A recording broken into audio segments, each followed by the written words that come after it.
Bom dia, meus queridos, tudo bem? Na aula de hoje, vamos começar os nossos estudos sobre o Império Muçulmano, um dos impérios que existiu durante a chamada Idade Média e que são extremamente significativos até para a compreensão do mundo atual, tudo bem? Já falamos, a gente já tocou nesse Império Muçulmano duas vezes. A gente falou aqui na última aula, quando a gente estava falando da queda do Império Bizantino, que foi conquistado pelos muçulmanos. E lá na aula dos Reinos Bárbaros eu falei para vocês de Carlos Martel, que venceu os muçulmanos em Poitiers, acabando com o avanço muçulmano sobre a Europa Ocidental. Então, só para a gente entender aqui o panorama da Idade Média, dos nossos estudos, a Europa Ocidental está lá com seu feudalismo clássico, a Europa Oriental, mais ao norte, ainda a gente, nesse contexto dessa aula, está com o Império Bizantino, e na região do Oriente Médio, aqui começando principalmente na Península Arábica, nós vamos ter o surgimento do Império Muçulmano. Tranquilo? Bom, vamos ver o Império Muçulmano em duas aulas. Nesta aula eu vou focar mais na criação da religião muçulmana, de como surgiu. A gente vai falar mais da história de Maomé e o iniciozinho desse império. Tranquilo? Para não ficar muito grande o conteúdo, resolvi dividir em duas partes. Tudo bem?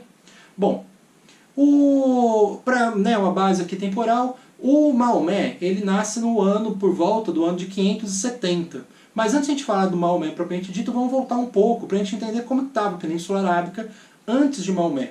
Tranquilo? Bom, Península Arábica predominantemente é uma região desértica. Toda a região central da Península Arábica é basicamente um grande deserto. As regiões litorâneas não, são regiões onde se encontram terras férteis, onde é passível de produção agrícola, mas não que os desertos não fossem, porque pelo menos, principalmente nessa época, tinham grandes oásis que eram utilizados pelos povos árabes para produção, não produção de alimento tanto, mas principalmente para o cultivo de animais, tudo bem? Então a gente vai ter povos que vão acabar economicamente, socialmente vivendo no deserto e trabalhando, sobrevivendo a partir do cultivo de animais, mas a gente já vai falar sobre isso, tranquilo? Bom, começar pelas cidades, vamos começar aí pela parte litorânea. E aqui eu já dei uma dica para vocês. As cidades da Península Arábica, principalmente até esse período aqui da Idade Média, elas são todas localizadas na região do litoral, a região litorânea.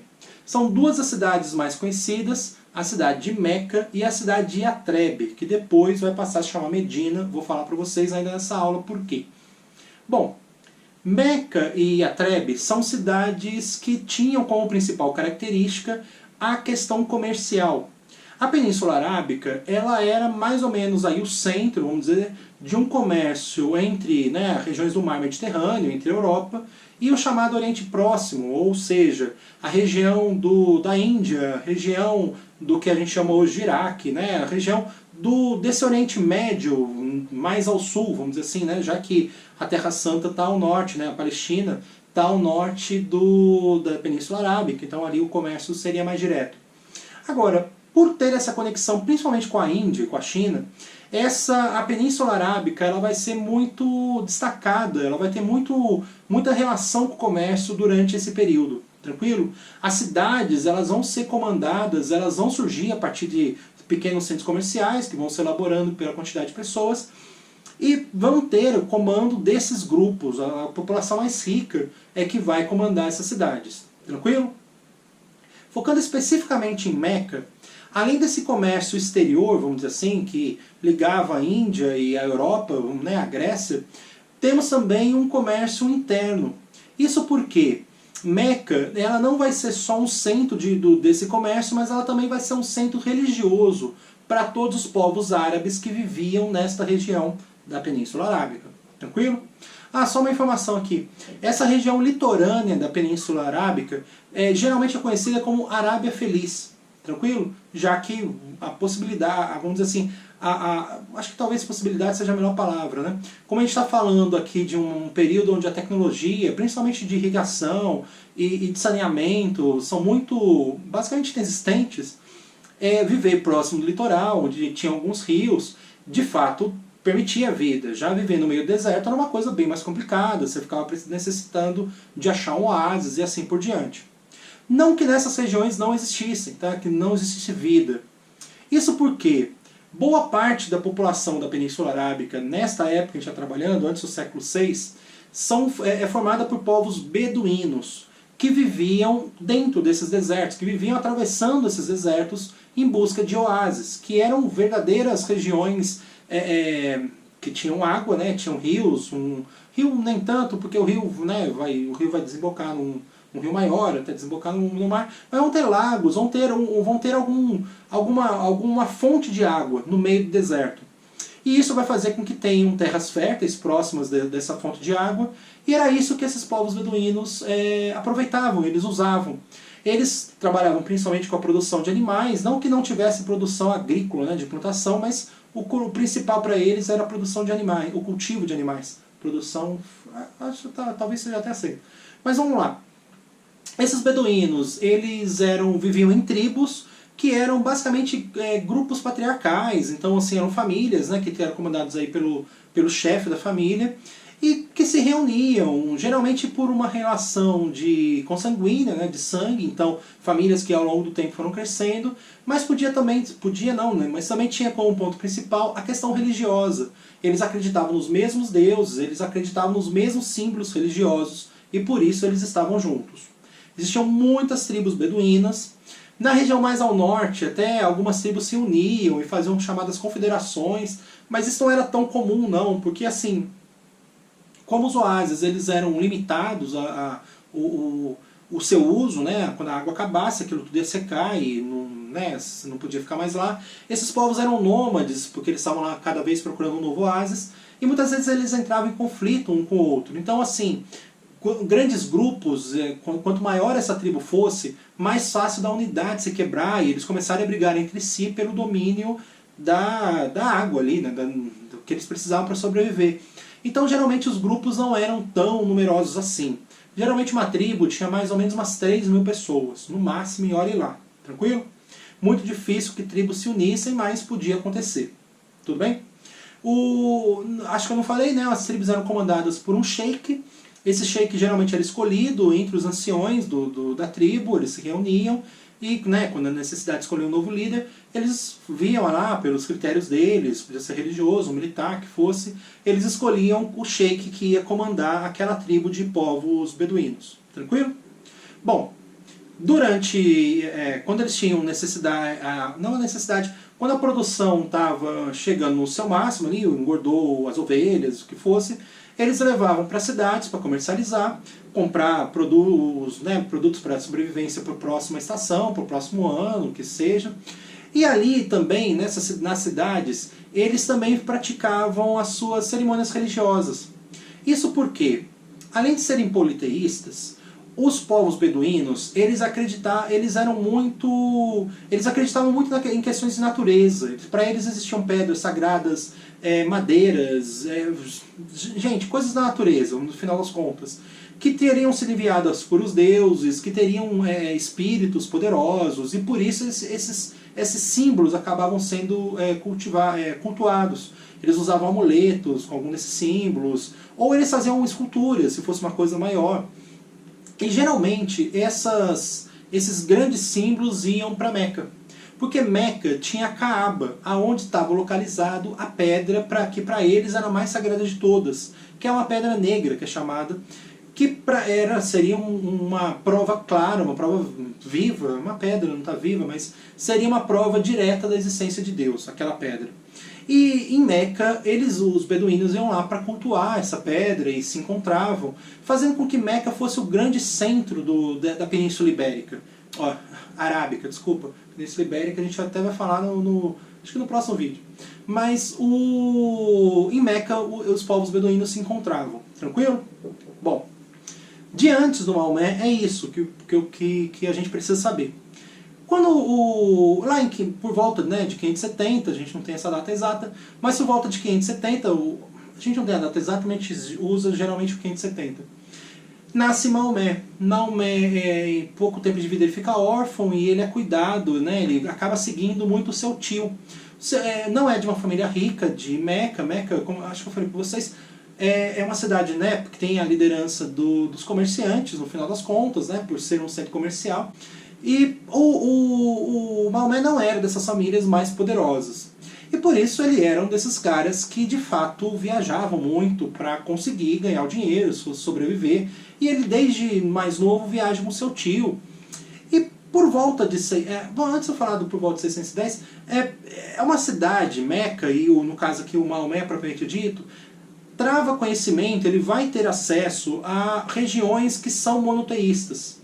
A gente sabe que o Maomé ele chegou aí para Jerusalém, a gente sabe que a proximidade das relações ali pessoais em Maomé, tem pessoas que foram à Grécia, tem pessoas que foram a Bizâncio, então assim, o cristianismo já era uma coisa conhecida, e assim como o judaísmo, tranquilo? Bom, por volta de 610, desculpa, o Maomé, numa dessas viagens, próximo de Jerusalém, ele vai ter uma anunciação do arcanjo Gabriel. O arcanjo Gabriel vai aparecer para ele, vai falar que só existe um Deus, Alá, e que esse Deus escolheu Maomé para pregar, para profetizar. Tranquilo? Primeiro ponto aí. O Maomé não é uma divindade para os muçulmanos. O Maomé é um profeta. E como a gente pode ver, o arcanjo Gabriel também está presente na mentalidade, na religião cristã. Então, na visão dos muçulmanos, Jesus também existe, mas Jesus é mais um dos profetas. O Maomé, ele seria herdeiro desses profetas bíblicos, mas ele é o último dos profetas e é aquele que veio para falar a verdade, né, a verdade divina, que foi passada para ele a partir do arcanjo Gabriel. O arcanjo Gabriel, ele então dá essa missão para Maomé. Maomé vai voltar para Meca pregando sobre essa religião monoteísta, né, que a gente vai chamar de religião muçulmana ou islâmica, que é a religião que diz que só tem um Deus e Alá. Quando ele chega em Meca, ele até vai conseguir um grupo de seguidores, geralmente mais próximos ali da sua própria família, assim. Mas quando aquele grupo vai crescendo, o Maomé vai começar a ser perseguido pela liderança política de Meca.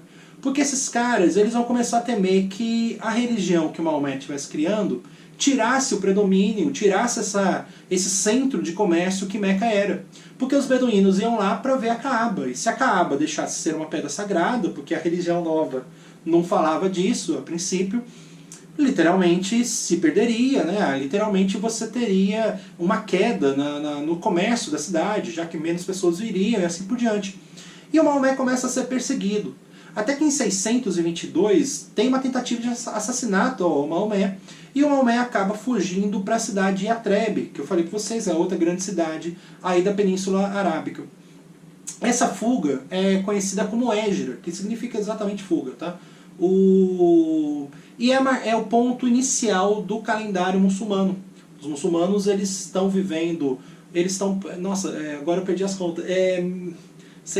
2020 menos 622, em 2022 vai ser 1400 anos, então com 1398 anos, se o professor de matemática de história tiver feito as contas certas. Bom, a Hégira então marca o ponto inicial desse calendário. Em Atrebe, a cidade vai receber muito bem o Maomé, tanto que a própria cidade vai mudar de nome, vai passar a chamar Medina, que significa a cidade do profeta. Tranquilo? E em Medina, muita gente vai acabar adotando, vai acabar entrando nessa nova religião, né, que o Maomé estava criando. Gente, aqui eu vou fazer o meu parênteses, né, porque daqui a pouco inclusive a gente vai discutir preceitos religiosos. Gente, o professor de história, quando explica isso, até parece uma coisa fria e calculista.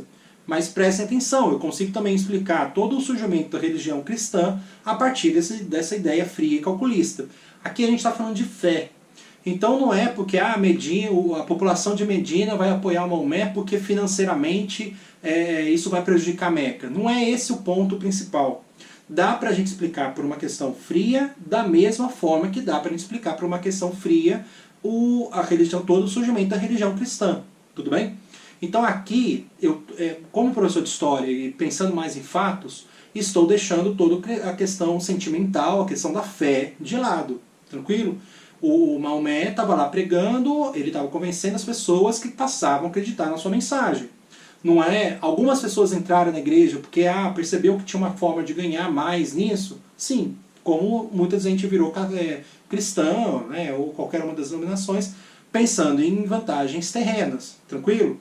Gente que está usando de religião para conseguir mais coisas vai ter em todas as religiões, em todas as épocas da vida. Tranquilo?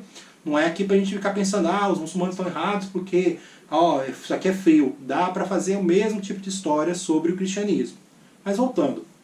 Em Medina, o número de seguidores, o número de pessoas que vão ingressar, que vão mudar, né, que vão adotar a religião muçulmana como sua religião, vai crescer bastante. Né, o número de seguidores de Maomé vai crescer, ao ponto de começar um conflito com a própria cidade de Meca.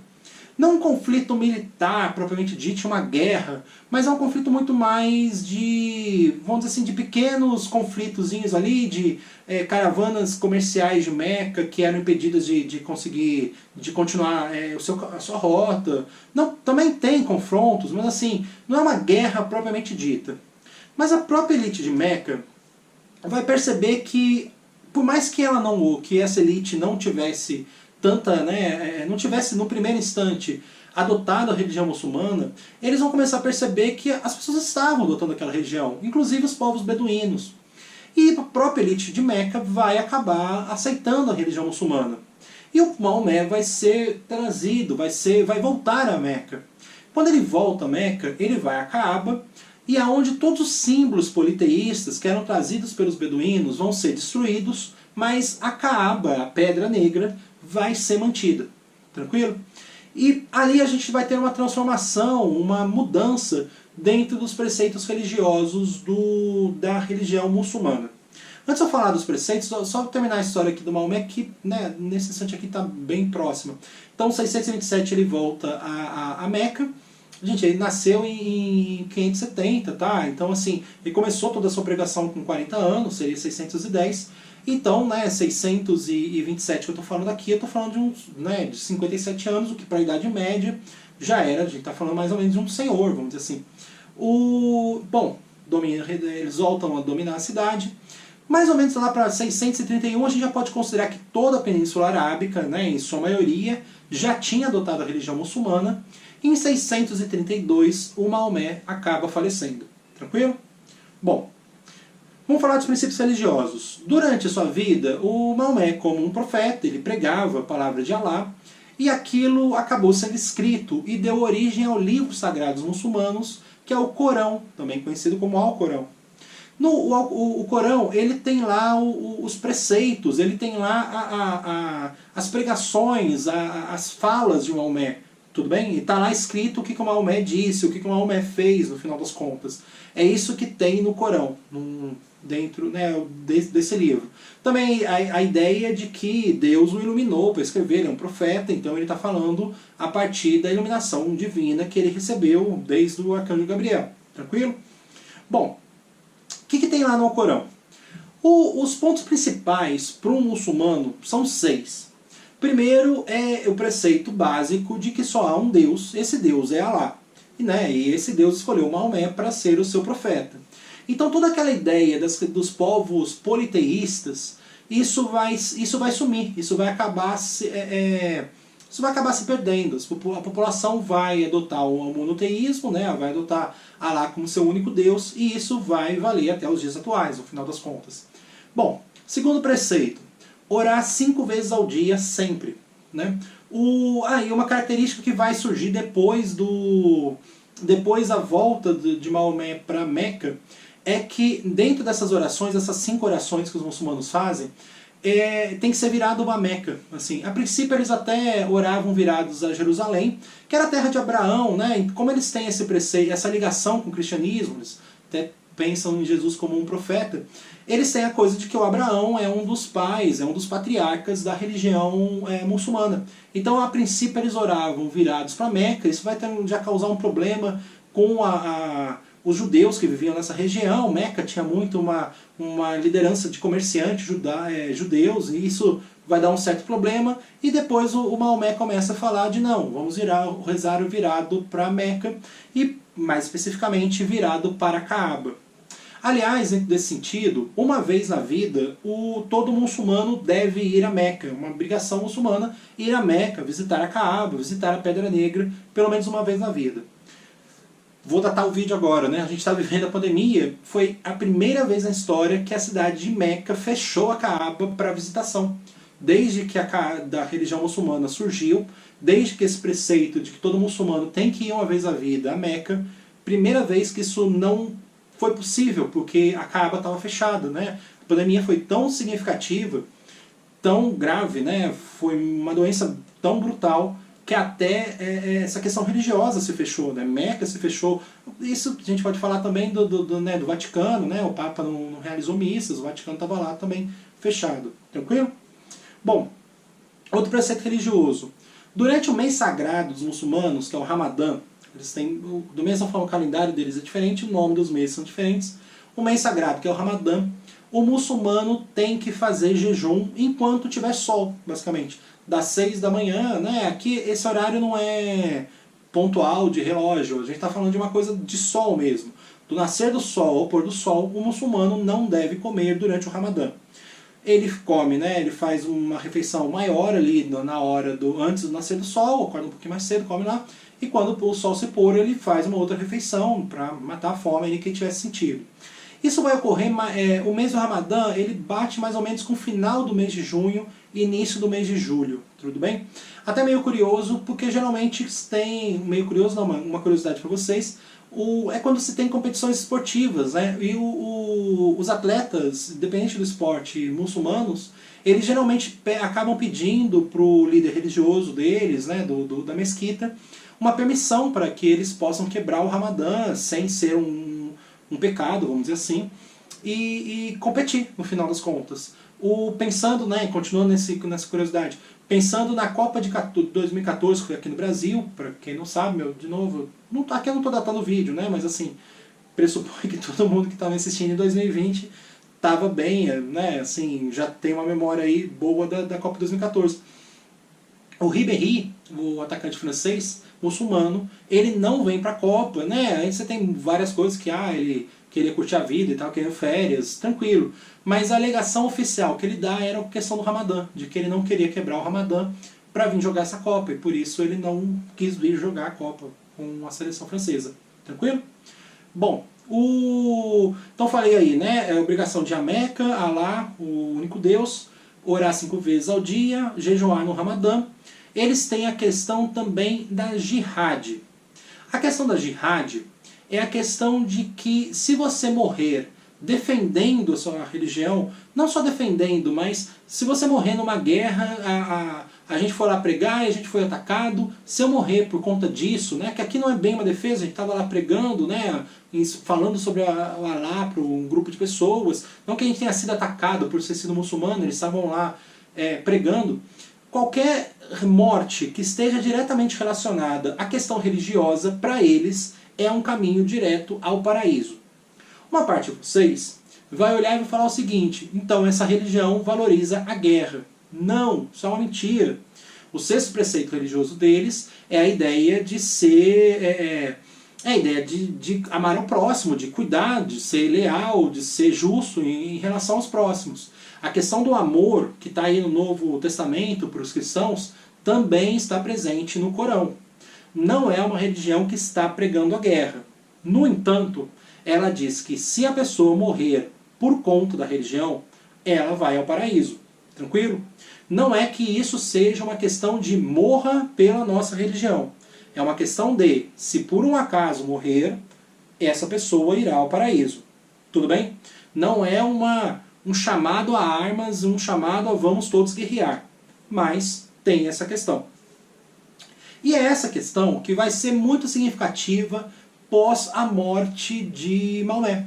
Assim, quando Maomé estava lá pregando, você tem a unidade sendo criada dentro da Península Arábica, onde os povos estavam aceitando a religião, eles estavam se convertendo para a religião muçulmana e vivendo em relativa paz. Depois da morte de Maomé, é que a gente vai começar a ver uma série de problemas começando a existir dentro da Península Arábica. Algumas tribos de povos beduínos começam a atacar a outras por conta religiosa, por conta de que uma tribo não tinha adotado a religião muçulmana, ou porque alguém foi lá pregar e essa pessoa foi morta. Isso vai acabar trazendo alguns conflitos entre eles. Ao mesmo tempo, as lideranças econômicas vão aproveitar essa ideia de, olha, sim, tem um sentimento aqui de militarista e vamos usar isso para expandir. Então você tem uma ideia de que, olha, vamos ampliar o nosso território, vamos levar esse confronto que a gente está fazendo interno para o lado de fora, já que a gente vai brigar com alguém, vamos brigar com alguém que não seja um dos nossos. Essa ideia, mas também, de novo, dá para a gente pensar na questão religiosa. As pessoas encontraram o Deus a que eles acreditavam, e como qualquer pessoa que encontrou um Deus e está feliz com isso, quer passar aquela mensagem para frente. Então assim, começa uma expansão da religião muçulmana. Começa uma expansão de, olha, vamos levar essa mensagem que Maomé trouxe para a gente para outras pessoas, para levar para mais pessoas. Tranquilo? De novo, dá para a gente pensar na parte fria, mas tem toda uma questão de fé, tem toda uma questão de crença envolvida. Tranquilo? De novo, dá para fazer a mesma comparação com o cristianismo. Agora, depois da morte de Maomé, quem que vai liderar esse grupo, essa religião? Quem que vai liderar essa unidade política? Que a partir daqui, essa unidade, ela... vamos até voltar um pouco antes, assim. Como o Corão, ele não é um livro de história, vamos dizer assim, como é a Bíblia está lá contando a história do povo judeu, né, de como eles chegaram à Terra Santa, depois está contando no Novo Testamento a história de Jesus que veio para salvar a humanidade. O Alcorão, como ele é um livro de preceitos, Maomé diz que a gente deve se tratar desse jeito, Maomé diz que Deus pensa desse jeito, dessa forma. Então o que acontece? A unidade que o Corão cria é uma unidade não só religiosa, mas ela é uma unidade social, é uma unidade de costumes, propriamente dito. A própria questão política vai estar envolvida ali. A ideia da adoção da religião muçulmana, ela vai estar diretamente ligada a essa ideia de, olha, a gente está aqui junto, nós somos o mesmo grupo e a gente acredita nas mesmas coisas porque o Maomé, o profeta divino, disse que isso é correto no final das contas, tudo bem? E essa unidade, então, quando eu falo aqui, eu estou pensando também de uma unidade política, não só religiosa, tá? Então, quando eu falo que o Maomé conseguiu unificar ali os povos beduínos, os povos árabes dentro de uma religião, também é uma unidade, acaba sendo uma unidade política, a princípio com uma liderança ali de Meca, né? Porque era a cidade que tem a Kaaba, mas depois a gente vai ver, na próxima aula, a gente vai ver que outras cidades vão começar também a conquistar essa prioridade, essa predominância dentro da civilização muçulmana. Tranquilo? Bom, voltando. Com a morte de Maomé, quem vai assumir o comando disso tudo vão ser a figura do califa. Tá? Aqui eu quase falei no plural, mas era um califa por vez. Os 4 primeiros califas, eles vão acabar sendo significativos, porque a partir dos conhecimentos, a partir dos preceitos que esses caras estavam ensinando, você tem a criação de um outro livro que, por uma parte dos muçulmanos, não é tão sagrado quanto o Corão, porque o Maomé é o profeta divino, ele foi escolhido por Deus, ele está profetizando, os califas são representantes deles, mas assim, são pessoas santas, mas não o Maomé. Mas os 4, a partir dos preceitos, a partir do conhecimento que é passado pelos esses 4 primeiros califas, existe um novo livro, que é a Sunna. A Sunna, então, tem novos... Cara, eu estou com muita palavra preceitos na cabeça. Tem novos conhecimentos que foram passados pelos califas e que boa parte da população muçulmana acredita, mas não toda.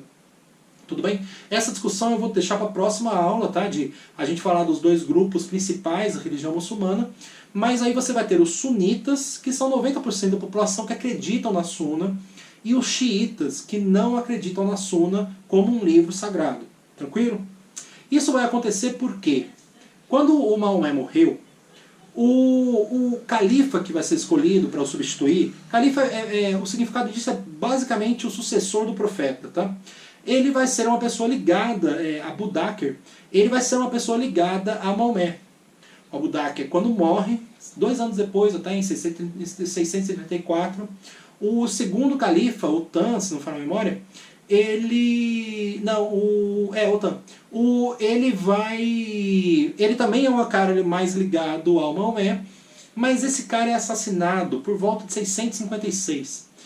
E isso vai começar a trazer uma série de problemas, porque quando vai escolher o terceiro califa, eles vão escolher um cara chamado Miriam, se não me falha a memória, E esse cara passa a ser questionado, o terceiro califa, ele passa a ser questionado pelo genro do Maomé. Maomé teve filhas, a filha mais velha dele era Fátima, se não for a memória, casada com o Ali. E esse grupo, né, o Ali, no final das contas, ele não concorda com a escolha do terceiro califa, e isso vai acabar gerando um conflito amplo dentro da religião muçulmana, pelo comando mesmo. Assim, aí você tem pessoas que acreditavam que o Ali estava certo, já que ele era não descendente, né, mas ele era mais próximo ali, porque ele era casado com a filha do Maomé, então ele deveria ter uma predominância. E você vai ter pessoas que não, olha, tudo bem, em algum instante ia acontecer isso, né, de não ter mais parente próximo ali do Maomé, e a gente ia ter que escolher uma pessoa que fosse literalmente um mais significativo dentro da religião para nos comandar. Então isso vai acontecer no terceiro califado. E essa briga vai trazer até uma mudança mais drástica, que é quando a cidade de Meca começa a perder a sua predominância. O quarto califa já não era ligado a Meca, tranquilo? Era ligado à cidade de Damasco. Mas isso eu vou deixar para a próxima aula. Já estou aqui com meus 32 minutinhos de aula, tranquilo? Vou acabar parando por aqui porque, né, para muita informação aí. Na próxima aula a gente fala do Império, de como que ele se expandiu, o que ele dominou, e também de como que eram suas características, né, econômicas, sociais, assim por diante. Tudo bem? Bom, abração para vocês. Qualquer dúvida aí, tô às ordens. Mandem seus sinais de fumaça virtuais. Eu já falei um abração, né? Abração, boa noite. Ó, boa noite, eu tô gravando de noite. Mas bom dia, depende, boa tarde, depende do horário que você estiver vendo. Até a próxima, gente. Tchau.